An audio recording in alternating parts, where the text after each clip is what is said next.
28 राजनीतिक दल इंडिया की गठबंधन में आज शामिल हुए हैं। पहली तारीख तक पता लग जाएगा कौन कन्वीनर है। हाँ, हमारी विचारधारा अलग अलग है, जरूर है, लेकिन उद्देश्य एक है, वो हमारे देश की रक्षा करना, संविधान की रक्षा करना।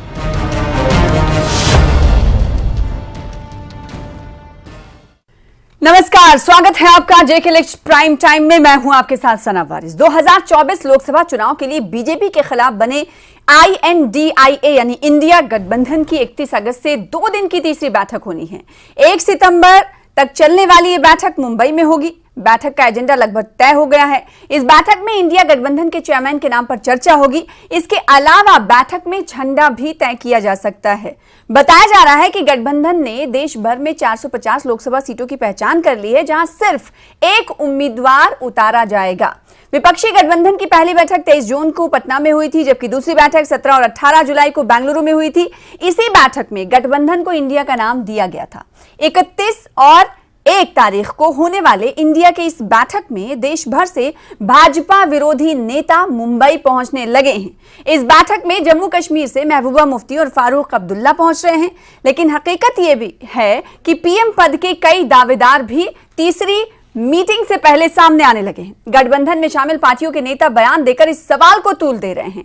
ऐसे में बड़ा सवाल यह कि विरोधी पार्टियां एक साथ तो हैं, लेकिन भविष्य में कितनी फेल होंगी और ये कितनी पास होंगी। साथ ही जो क्षेत्रीय दल हैं वो अपने अपने इलाके में एक दूसरे के मुखालिफ हैं, तो क्या इस गठबंधन में वो इन तमाम चीजों को भूल कर जा रही हैं, या फिर बड़ा सवाल ये भी लोगों की जबान पर यह है कि जब अपने इलाके पर और अपनी जमीन पर आप एक साथ नहीं, तो इतने लार्जर बेंच पर कैसे आप एक साथ आ जाएंगे? आप कैसे तमाम चीजों को एक्सेप्ट कर सकते हैं? ये कई अहम सवाल हैं जिस पर करेंगे आज चर्चा।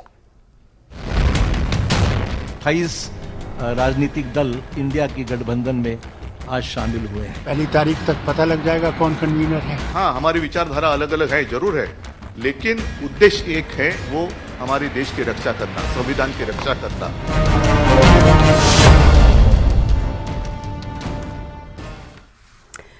तो बड़ा सवाल यही कि जब अपने अपने इलाके में ये तमाम क्षेत्रीय दल या बड़ी पार्टियां पीएम की दावेदारी को लेकर बार बार बयान दे रही हैं, या फिर मीटिंग, अगर जम्मू कश्मीर का एग्जांपल लें तो हम ये जानते हैं कि जम्मू कश्मीर में पंचायत इलेक्शन और साथ ही साथ म्युनिसिपल इलेक्शन को लेकर लगातार तमाम विपक्षी दल जो हैं वो मीटिंग में मसरूफ है। भारतीय जनता पार्टी एक तरफ मीटिंग में मौजूद है और इंडिया गठबंधन के मकसद और लक्ष्य को हम सभी जानते हैं। मोदी सरकार को हराने के लिए ये एक साथ आए हैं। तो बड़ा सवाल ये उठता है कि जब अपनी जमीन और अपने इलाके में तमाम पार्टियां एक साथ नहीं, तो क्या इस बड़े गठबंधन के एक बड़े अम्ब्रेला के अंदर रहकर ये तमाम एक साथ हो सकते हैं या नहीं?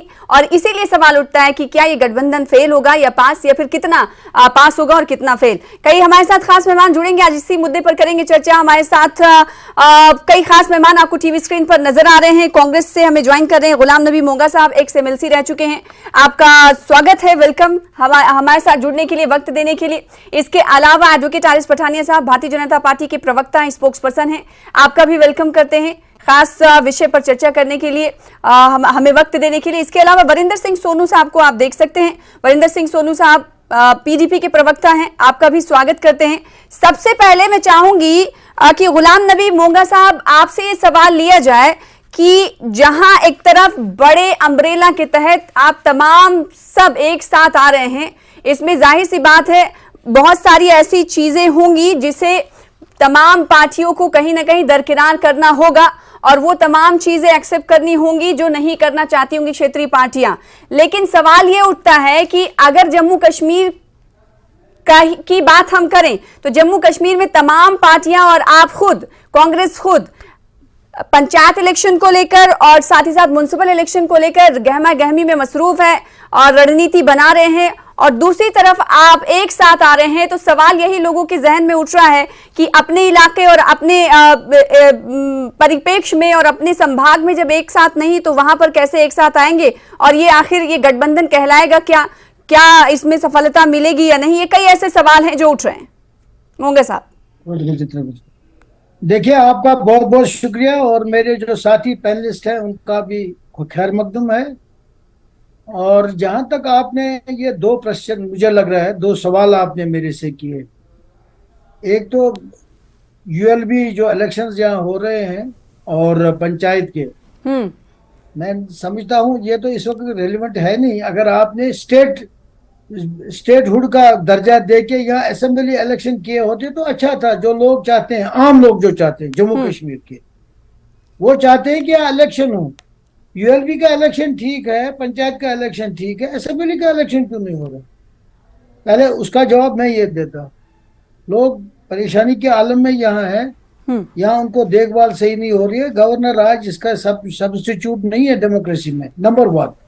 नंबर 2, जहां तक आपने ये इंडिया अलायंस की बात की, ये अलायंस किसी मजबूरी के तहत नहीं है, ये देश को बचाने की बात है।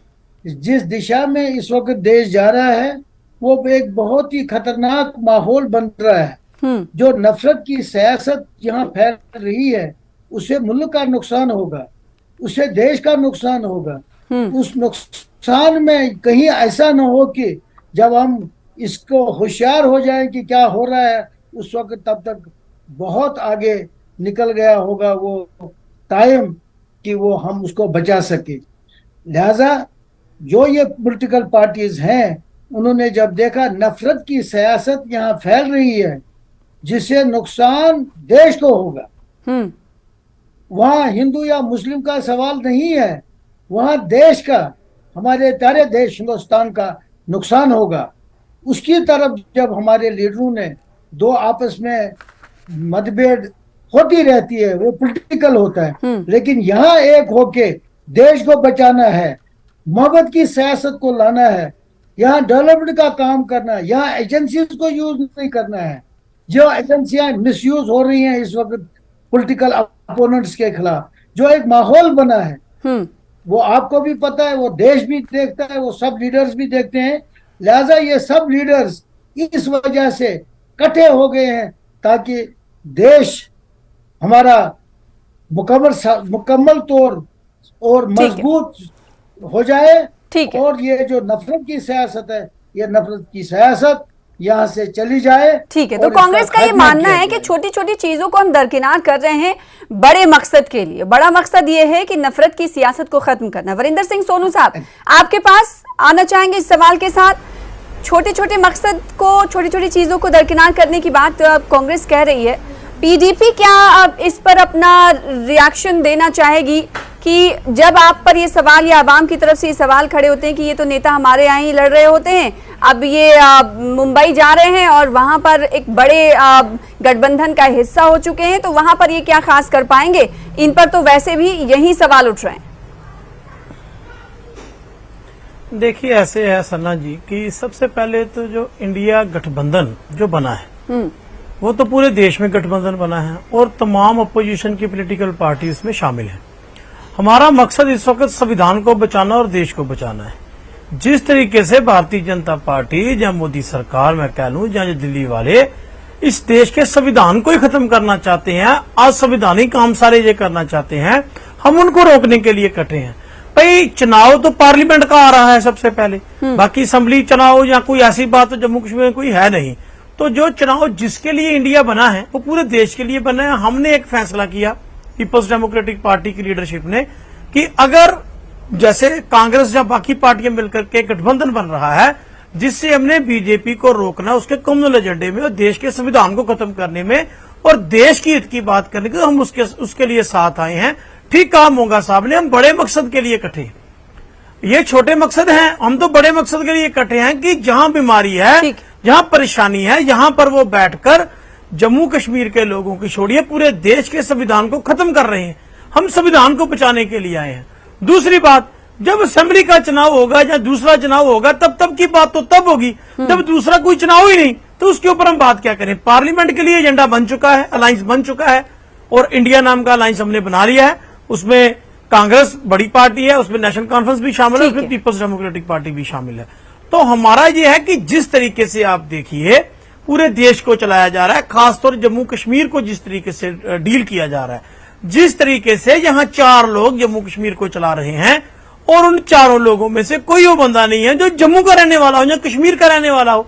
जिस तरीके से हम पर एक से एक बढ़कर गैर संवैधानिक फैसले हम पर लागू किए जा रहे हैं, चाहे वो प्रॉपर्टी टैक्स है, चाहे वो स्मार्ट मीटर है, चाहे वो इलीगल टोल है, चाहे और बहुत सारी बातें हैं। रेत कारोबार बाहर के लोगों को माफिया हमारे सर के ऊपर लाया जा रहा है, हमारे नौकरियां हमें बाहर बेची जा रही है, हमारी जमीनों की कोई रक्षा नहीं कर रहा। तो हम उनके लिए तो ये अनकॉन्स्टिट्यूशनल तरीके से कर रहे हैं, तो हम उसके लिए कटे हैं भी पूरे देश को संविधान के तहत चलाना और संविधान को बचाना है। बाकी जब लोकल इलेक्शन आएंगी, पता नहीं बीजेपी करवाना चाहती है नहीं करवाना चाहती, जब आएगी तब उस पर बात करेंगे। फिलहाल तो मुझे पार्लियामेंट का ही चुनाव नजर आ रहा है, उसके लिए पार्टियां तैयार हैं, हम भी देश को बचाने के लिए जो इंडिया गठबंधन है उसके साथ है। ठीक है, एडवोकेट आर.एस. पठानिया साहब, कांग्रेस और पीडीपी का सीधे तौर पर रिएक्शन इस पर यह है कि छोटे छोटे मकसद को हम दरगुजर कर रहे हैं बड़े मकसद को पाने के लिए। तमाम विपक्षी दल इसमें आज जो प्रेस कॉन्फ्रेंस की है महाविकास अघाड़ी ने मुंबई में, उसमें यह बताया कि 28 दल हमारे साथ आ चुके हैं। अगर एनडीए की अगर हम बात करेंगे तो 26 दल ही आपके साथ हैं। 28 दल अब आपकी यानी मोदी सरकार को हराने के लिए अब आ चुके हैं मैदान में। ऐसे में क्या स्ट्रेटेजी भारतीय जनता पार्टी की तरफ से बनाई जाएगी? दूसरी तरफ स्ट्रेटेजी ये बना रहे हैं, पूरी तरीके से तैयार है भाजपा? सना, खिचड़ी इंडिया अलायंस घमंडिया अलायंस के नाम से प्रचलित और प्रसारित है पूरे भारतवर्ष में।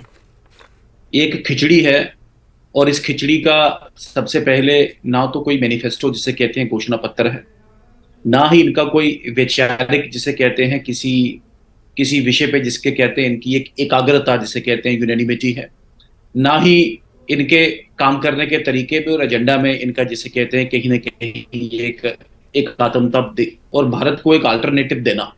देखें, ये सिर्फ वो जिसे कहते हैं this is of the dynasty for the dynasty by the dynasty.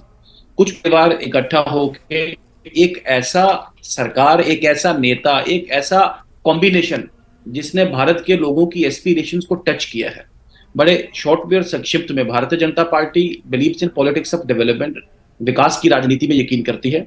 जब से भारतीय जनता पार्टी ने आई है तकरीबन 80 करोड़ लोगों को तकरीबन 2.5 वर्ष से ज्यादा भी जिसे कहते हैं फ्री राशन की बात की गई है। हर आदमी को टॉयलेट, पक्का मकान, हर आदमी को टैप वाला वाटर, हर आदमी को बिजली और उज्ज्वला गैस कनेक्शन या किसान योजनाओं की बात करूं तो आज का शो आज exactly drinking water to all, housing for all and Jal Jeevan Mission, drinking water, tap, portable water, 27 crore habitations को कवर करना है उसमें पूरे देश में, भारत भर में इसमें। अब इस गठबंधन की अगर बात करें, सबसे पहले तो न्यूमेरिकली बात करें, अगर आप इसमें नंबरों की, आंकड़ों की अगर बात करें तो न्यूमेरिकल गठबंधन से ही ये जो गठबंधन है 157 सीट्स पर जाके खड़ा हो जाता है, 157 सीट से ऊपर जाता नहीं। वोट शेयर की भी अगर बात करें तो ये गठबंधन 2019 के मुताबिक अगर लें तो अकेले भारतीय जनता पार्टी के वोट के तकरीबन कहीं ना कहीं बराबर है। लेकिन भारतीय जनता पार्टी अकेली नहीं, नेशनल जिसे कहते हैं डेमोक्रेटिक एनडीए जो हमारा जो अलायंस है, उस एनडीए का जो वोट शेयर है इनसे 6 के 7% का उसमें फर्क है। नंबर ऑफ सीट्स हमारी जिसे कहते हैं 329 और 157। नंबर की बात करें, विचार की बात करें, विकास की बात करें या आपस में जिसे कॉन्ग्रुएंस की बात करें, मैं छोटा सा एक इनको बताना चाहूंगा कि 11 पॉलिटिकल पार्टीज जिनके 93 सांसद है, 93 नंबर ऑफ सांसद है, वो अभी तक नॉन अलाइंड खड़ी हैं। और जिसमें से बीजू जनता दल, तेलंगाना वाली डीआरएस और वाईएसआरसीपी, इनके सिर्फ 63 मेंबर्स हैं जिन्होंने डायरेक्टली तो नहीं इनडायरेक्टली भारतीय जनता पार्टी की और अपना इंक्लिनेशन जिसे कहते हैं बताया है इन्होंने। ठीक है, तो आप ये मान रहे हैं कि जो इकट्ठा हुए हैं ये फ्लॉप होगा, इनके पास नंबर्स ही नहीं रहेंगे। वरिंदर सिंह सोनू साहब, भारतीय जनता पार्टी तो ये कह रही कि आप कितना भी इकट्ठा हो जाए नंबर्स नहीं रहेंगे और जो वोट शेयर है वो भी ये दर्शाता है। ना एजेंडा ना ही को काम करने का इनमें जिसे कहते हैं कॉन्ग्रुइटी। वरिंदर साहब ठीक है, देखिए जी सना जी ऐसे है, मेरे भाई हैं पठानिया साहब, मैं इनकी बड़ी कदर करता हूँ, बड़े लाइक आदमी और बड़े अच्छे तरीके से पार्टी को डिफेंड करते हैं। इन्होंने बात की मैनिफेस्टो की कि इनका मैनिफेस्टो नहीं है। भाई आपका 10 साल का मैनिफेस्टो तो पूरा देश दे चुका है। आपने हर साल 2 करोड़ नौकरियों की बात की थी, आपने हर साल आपने 15 लाख रुपए हर एक अकाउंट में बात की थी। आपका मैनिफेस्टो तो अच्छी तरह से पढ़ चुकी है दुनिया, आप तो मैनिफेस्टो पर बात ही नहीं करें। हमारे जम्मू में एक कहावत है, वो कहते हैं छाजते बोले शरणी की बोले। भाई आप मैनिफेस्टो पर बात करते अच्छे नहीं लगते मनकोटिया साहब, विद ड्यू रिस्पेक्ट मैं कहना चाहता हूं, आपके मैनिफेस्टो का एक एक लफ्ज हिंदुस्तान की जनता को याद है, जम्मू कश्मीर के लोगों को याद है। वो वक्त इंतजार कर रहे हैं कब भाई आपको बताएं मैनिफेस्टो होता क्या है। नंबर 2, इन्होंने कहा कि कितनी शान से भारतीय जनता पार्टी ये कहती है कि 80 करोड़ लोगों को हम 5 किलो राशन दे रहे हैं। मैं कहता हूं शर्म में डूब मरना चाहिए ऐसी सरकार को। आपके राज में बीपीएल में लोग बढ़ रहे हैं, इसका मतलब कि आज भी आपके राज में 10 साल आपने राज कर लिया है, 80 करोड़ जनता जो है वो 5 किलो राशन के लायक नहीं रहने दिया आपने। यह सबसे बड़ा सच है जो भारतीय जनता पार्टी चैनल पे जिसकी पीठ थपथपाती है। मैं कहता हूं जी शर्म आनी चाहिए सरकार को। तीसरी बात इन्होंने कही कि इनके पास काम करने का कोई तरीका नहीं है। भाई मेरी बात सुनिए, आपने गिनाए जी इनके पास इतने मेंबर हैं, आप तो ऐसी पार्टियों को एनडीए में शामिल कर रहे हैं जिनका कारपोरेटर ही कहीं नहीं है, शायद उनका कारपोरेटर भी नहीं जीता होगा। आप तो ऐसी पार्टियों को लेकर। और दूसरी बात, अगर आप एनडीए की बात करते हैं, मैं आपसे पूछना चाहता हूं शिवसेना कहां है, आपका सबसे पुराना घटक दल, वो कहां छोड़ी है आपने? आपने अकाली दल का क्या हाल किया है? आप क्यों मैं कहता हूं, मैंने बहुत दफा पहले भी कहा, आज भी कहता हूं, बीजेपी के लिए मैं कहता हूं शिकवा नहीं तेरी बेवफाई का हरगिज, शिकवा नहीं तेरी बेवफाई का हरगिज, गिला तो तब हो अगर तूने किसी के साथ निभाई हो। और मुझे बताओ आपने किसके साथ? आपने तो अपने अलायंस पार्टनर के साथ नहीं निभाई, आपने देश के साथ नहीं निभाई, आपने हिंदुस्तान के बेरोजगार नौजवानों के साथ नहीं निभाई। आप बताइए आपने किसके साथ निभाई है? आपने 400 दिलचस्प बात यह है कि शिवसेना बहुत लंबे समय तक भारतीय जनता पार्टी के साथ थी और आज तीसरी जो महाबैठक होने वाली है वो महाराष्ट्र में होने वाली है और महाविकास आघाड़ी का हिस्सा है शिवसेना, वही अगुवाई इसकी कर रही है, तो इस पर आपको घेर रहे हैं आरिफ पठानिया साहब। और एक सवाल और, अब मैं आऊंगी गुलाम नबी मोगा साहब आपके पास, मैं एक सवाल और आरिफ पठानिया साहब से ये पूछना चाहते हैं, जैसा कि आरिफ पठानिया साहब ये कह रहे हैं कि विकास बहुत हो रहा है, तमाम चीजें लोगों को दी जा रही, योजनाएं लोगों के लिए बनाई गई हैं, आखिर फिर क्यों ये तमाम विपक्षी दल 28 दल इकट्ठा क्यों हो रहे हैं फिर? देखिए मैंने कहा कि ये गठबंधन for the dynasty by the dynasty of the dynasty, कुछ परिवार और जम्मू कश्मीर की अगर बात करें तो 3 परिवार, अब्दुल्ला परिवार, मुफ्ती परिवार और गांधी परिवार, ये इनका एक अनहोली अलायंस है जिसका ना कोई सिर है ना जिसका पैर है। मैं इनसे सवाल पूछना चाहूंगा कि आपका सीट शेयरिंग क्या रहेगा जम्मू कश्मीर में? आप कौन सी सीट एनसी को देंगे, कौन सी सीट पीडीपी को देंगे? पीडीपी को थोड़ा वक्त आने पे आपको नजर आ जाएगा, जब वक्त आएगा। आप चिंता क्यों करते हैं? वो हमारी सिरदर्दी, आपको क्या चिंता है? वो हमारी सिरदर्दी है, आपको चिंता क्या है मुझे बताइए? सीटें हमने बांट ली ना, आपको क्या चिंता? आप अपनी सीटों की चिंता कीजिए, हम बांट लेंगे जब बांट रही होगी। मैंने आपको इंटरप्ट नहीं किया, सोनू जी ये कोई डिसेंसी नहीं है। मैं कहता हूँ हमारी सीटों की चिंता आप मत कीजिए, जो बोल रहे हैं मुझे सुन ले please. Sorry please have some decency. ये प्रॉब्लम ये है कि आपकी बोलती तो बंद है, लेकिन अब आप जिसे कहते हैं दाएं बाएं की बात करके इस इशू को क्लटर करके नहीं, आप भी कह रहे हैं, आप हम तो बोल रहे हैं, आप बोलने नहीं देते भाई, मैं तो बोल रहा हूँ, आप बोलने नहीं देते। मेरा बड़ा साफ और स्पष्ट आपसे जिसे कहते हैं मेरा एक आपसे सवाल है, और बल्कि जम्मू कश्मीर की अगर बात करें, first Conference and People's Democratic Party, there's a hell of contradictions between you। आप किस वैचारिक पॉइंट पे सिर्फ भारतीय जनता पार्टी को दूर रखने के नाम पे आपका विकास का एजेंडा क्या है? आप लोगों को क्या बताएंगे? हम सिर्फ भारतीय जनता पार्टी किसी को दूर रखने के लिए आपकी फॉरेन पॉलिसी क्या होगी, आपकी इकोनॉमिक पॉलिसी क्या होगी? आप देश को जिसे कहते हैं बीपीएल लोगों को कम करने के, ठीक है, भारतीय जनता पार्टी चिंतित है कि सीट शेयरिंग को लेकर किस तरह से रणनीति बनाई जाएगी और एजेंडा क्या होगा, और कई और चीजें हैं जिस पर आरिफ पठानिया साहब को टेंशन हो रही है। गुलाम नबी मोगा साहब क्या कहना चाहेंगे इस पर? अगर जम्मू कश्मीर में एमपी सीट्स की बात की जाए तो अगर कांग्रेस से कहा जाए कि आपको बहुत कुछ खोना पड़ेगा तो कांग्रेस क्या तैयार हो जाएगी? बीजेपी ये क्लियर करना चाहती है आपसे। नहीं, इसमें एक बात है, आप पहले सुनिए, बीजेपी के पास कोई एजेंडा नहीं है इसके बगैर, पोलराइजेशन के बगैर हिंदू मुस्लिम फसाद करने के लिए उसमें ये तो माहिर हैं, इनके पास यही एजेंडा है और कोई तामीरी और तामीर और तरक्की का एजेंडा नहीं है। ये जो इंडिया अलायंस है इसमें हम सब लोग, सब पार्टियां इकट्ठे मिलके इनका मुकाबला कर रहे हैं बीजेपी का। आप कह रहे हैं कि इकट्ठा होकर तमाम पार्टियां मुकाबला कर रहे हैं, लेकिन पीएम पद की दावेदारी के कई सारे दावेदार आ चुके हैं, तो इस पर ये सवाल उठता है कि आखिर ये कैसे होगा संभव? गुलाम साहब, जम्मू कश्मीर में आप देख लेंगे कि ये एक सीट भी नहीं मिलेगी। ठीक है, तो बड़ा दावा ये करते हुए दिखाई दे रही है कि जम्मू कश्मीर में एमपी सीट एक भी भारतीय जनता पार्टी के खाते में नहीं जाएगी, लेकिन तीसरी महागठबंधन की तीसरी बैठक से पहले 4 दावेदार वरिंदर सिंह सोनू साहब आ चुके हैं, जिसमें नीतीश कुमार, केजरीवाल और इसके अलावा 2 नाम और हैं, उद्धव ठाकरे और अखिलेश यादव। ये 4 पीएम पद के दावेदार अपनी अपनी पार्टी के इनके नेता कह रहे हैं, तो ऐसे में क्या लगता नहीं है कि ये सवाल उठना लाजमी है कि आखिर ये जो विपक्षी गठबंधन एक हुआ है, ये फेल होगा या पास? कहने की जरूरत नहीं। वरिंदर साहब, आप खुद देख लेंगे कि चीफ देखिए प्राइम सना मिनिस्टर जी ऐसे कैंडिडेट है कौन कि होगा। ये वक्त आने पर करने की फैसला कोशिश होगा। कर बहुत रहे बड़ी लीडरशिप है, वो बैठी है, वो फैसला करेगी। वो लीडरशिप इंडिया को चला रही है, yes, इंडिया अलायंस जिन्होंने definitely बनाया वो बात फैसला करेंगे क्या होना क्या। हाँ, लेकिन एक बात है, मैं पठानिया साहब ने कहा हमारी फॉरेन पॉलिसी क्या होगी। भाई आपसे तो अच्छी होगी सबकी।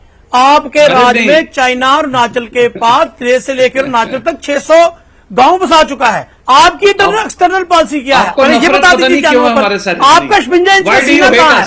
और दूसरा नहीं, नफरत आप नहीं, हम नफरत कहाँ की? मैंने सच बयां किया। अगर आपको नफरत लगती है तो आपकी सोच। दूसरी बात मैं इसमें कहना चाहता हूं, दूसरी बात सुनिए। इन्होंने कहा कि आपकी सीट शेयरिंग, भाई हमारा मसला है, हम निपट लेंगे। आप अपनी सीट शेयरिंग की फिक्र कीजिए।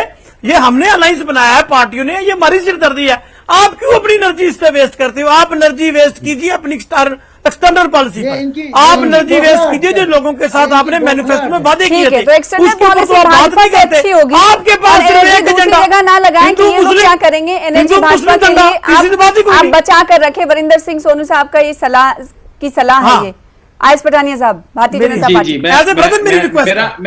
मेरा बड़ा विनम्र, मेरा बहुत ही विनम्र और हाथ जोड़ के ऑल पॉलिटिकल पार्टीज पर, खासकर जो हमारे पैनलिस्ट हैं, आपसे मेरा विनम्र निवेदन है कि सिवाय प्रधानमंत्री नरेंद्र मोदी जी को बुरा भला कहना और सिवाय जिसे कहते हैं भारतीय जनता पार्टी को,